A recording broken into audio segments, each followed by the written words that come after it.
Alright, hopefully this friggin' camera is in focus this time. What's up, nerds? I'm Jared Poirier, and welcome to my movie review show where I talk about particle physics and the Large Hadron Collider. Just kidding, I talk about movies. So normally on my channel, I review movies. That's probably why you guys keep watching my channel. You like movies. But honestly, I just wanted to try out a little bit of something different. And that's why we're doing hot takes. So what's hot takes? Well, basically, I go out on social media, on those apps that are destroying the world, destroying everybody's life and making everybody depressed, and I get your hot takes, your unpopular opinions about movies, and I talk about them, and hopefully we have an enlightening conversation. But if you guys say some dumb stuff, I'm coming for you. All right, so let's do it. This is hot takes. This friggin' light is popping in here, looks terrible. Out of frame, maybe. Please don't fall. That's pretty good. Oh, shit. Alright, let's get into some of these. And the first one is from Garrison Newkirk. And Garrison Newkirk says, I find Boyhood to be the biggest piece of trash of this decade. And I actually never checked out Boyhood. This is a movie that, when it came out, I kind of understood that it was being overhyped, and I kind of understood that this wasn't a movie that I needed to like run out and see. And I guess a lot of the hype for this film probably came from the fact that they had this gimmick where they had filmed it over like 10 years or something so that you can see the kid grow up. But yeah, I just didn't have much interest in this movie when it came out, and according to Garrison Newkirk, I made the right decision by skipping that film. Okay, we are on Steele Jack. And Steele Jack is saying, other than Jar Jar Binks being the Antichrist, I thought Star Wars Phantom Menace was a really good film. If you guys been following my channel for a while, you will know that I'm actually a fan of Star Wars Episode 1, A Phantom Menace. Not a lot of people like Phantom Menace, but I am one of those rare weirdos that actually likes the Phantom Menace. It came out at the right time for me. I was ready for this type of movie. I was super excited. I saw this movie in theaters a whole bunch of times and watched it endlessly on VHS. So one of my favorite Star Wars movies. I can totally recognize what's bad about this movie, but it's one that I personally have a personal love for. If you guys want to learn a little bit more about my thoughts on the Phantom Menace, I have a whole video about the Phantom Menace that I'll link down in the description. Okay, so next up we've got one from my buddy Keane here, and Keenan is saying that Marvel is bad. I can't really agree with that one. I wouldn't say that Marvel is bad. I'm a pretty big fan of a lot of the Marvel films. Being a comic book nerd, coming from a background of reading lots of comic books, I'm pretty excited that we have stuff like the MCU. I'm pretty excited about these comic book movies, actually. But I can understand why people might say that the MCU is getting pretty generic, or that they're overusing certain cliches, or that they're just, you know, reusing story elements and reusing some stuff. So I definitely understand that. I understand where that comes from, but I still enjoy these films. I still appreciate them, and I think that the MCU, especially with like Infinity War and stuff like that, they finally started to raise the stakes a little bit. And yeah, I'm excited to see where this film series ends up going. But I don't know. Apparently, Keenan's kind of over the MCU at this point. All right, so this next one is going to be from C.A. Cougar. And C.A. Cougar is saying, Alex Garland as a director is effing trash. Other than him supposedly being part of directing Dredd, he is the most overrated director of the decade. Man. Damn, Alex Garland is trash. I wouldn't say that. I wouldn't say that he's trash. He directed Ex Machina, and that is a film that I absolutely love. Huge fan of Ex Machina, this guy right here.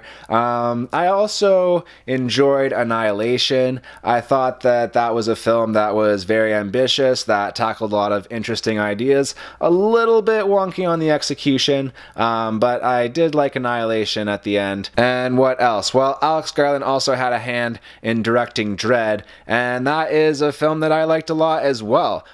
This film had some pretty good action, but I also thought that it had good world building, and I really liked the parts where they got people on drugs and threw them off of balconies. I thought that that was really cool. All right, we got some more hot takes here. The next hot take is going to be coming in from Ian McNulty, and Ian McNulty is saying that Piranha 3 Double D is better than The Human Centipede. I haven't seen either of these films. Maybe that's like my failing as a film critic or something like that. Sometimes I try to watch good movies and I don't end up checking out every single film. Try as I may, I don't check out every single film that comes out in a year, but I am trying to improve that. I'm trying to take things a little bit more seriously as a film critic and try to see more films, even if I probably think they're bad going into it, like Piranha 3D or Piranha 3 Double D.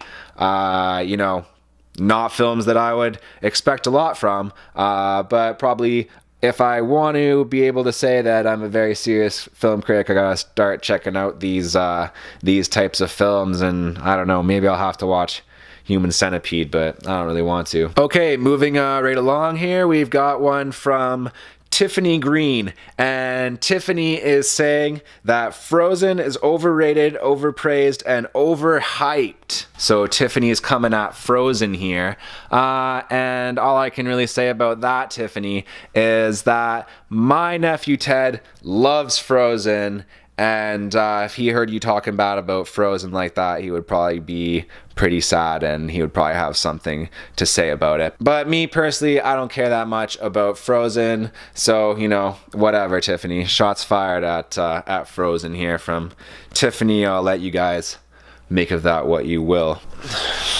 Doodle doodle doodle doodle doo. Can you please focus on what I need you to be focused on?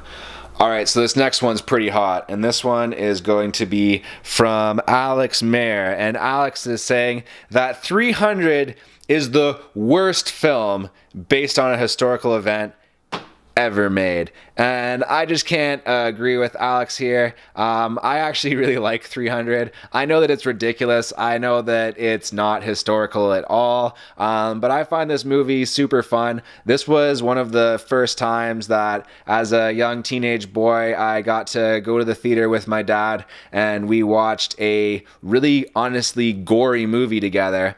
And at that point in my life, I was really into that type of thing. That was still something that was pretty novel to me.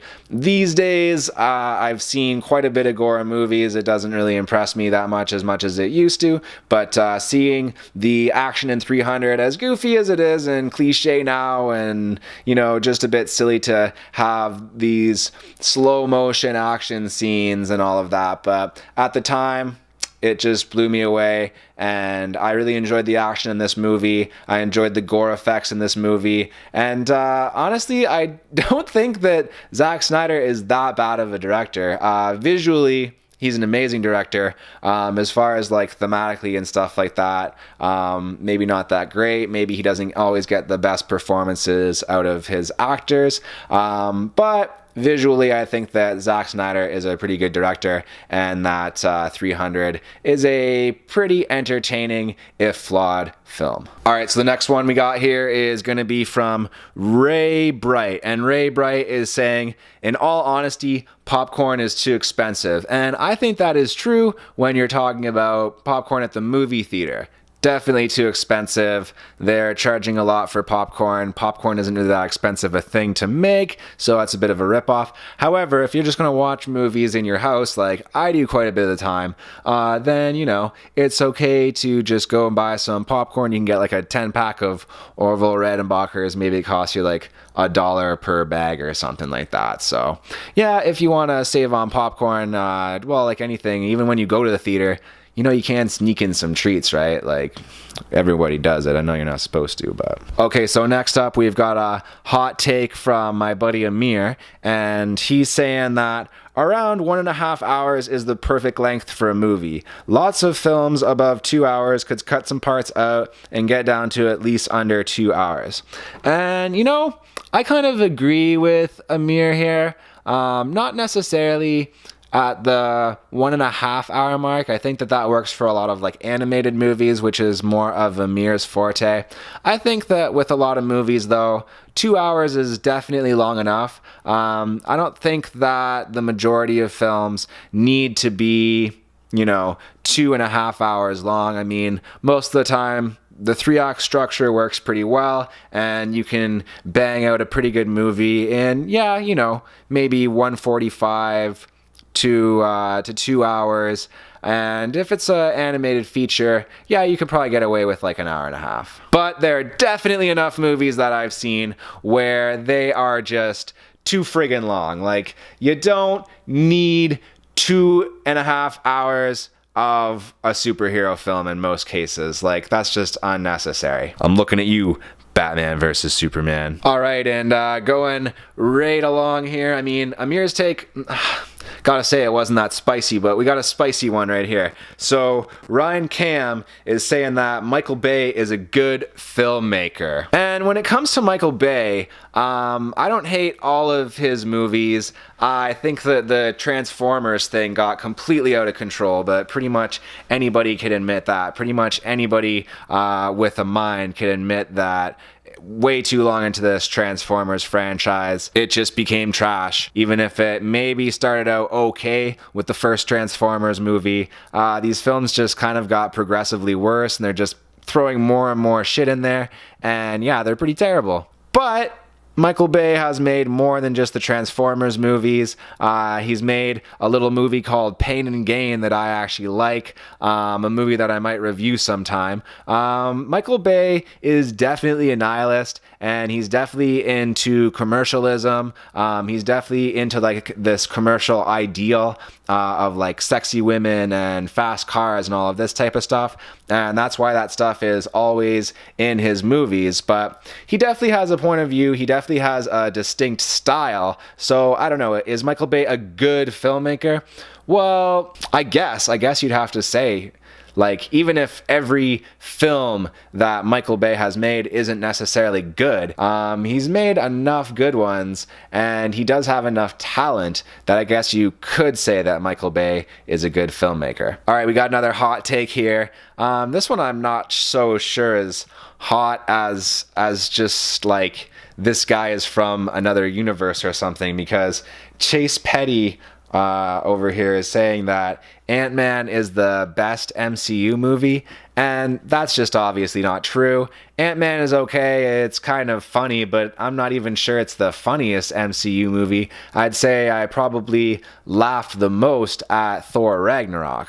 Alright, so I think we got time for one more hot take, and let's get into it here. Venom is a better film than Isle of Dogs. Oh, actually, that one was me. And let me just clarify this statement a little bit. So yeah, I did say that, and it was definitely to try to basically shake some people up, try to get some responses out of people. Isle of Dogs was a film that I expected a lot out of.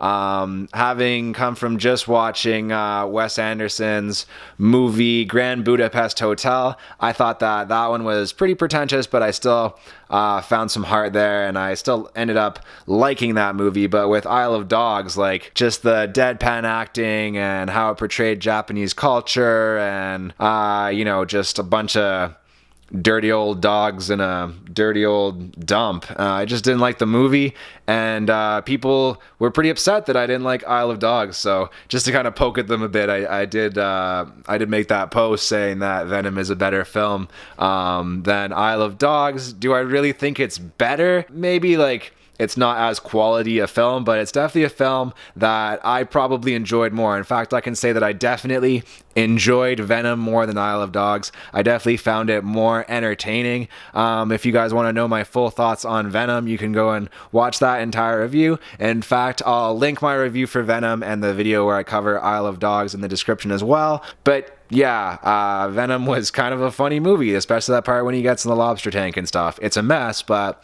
I had a good time watching it. I thought it was funny, and I had a good time discussing it afterwards as well. Whereas with Isle of Dogs, I just didn't enjoy it. Alright guys, so I think that that's going to be about it for this video. Just a new type of content that I want to try out. Definitely let me know what you guys think about this video. Let me know if you want more of this or if I should just stick to doing movie reviews. So I'm going to get out of here.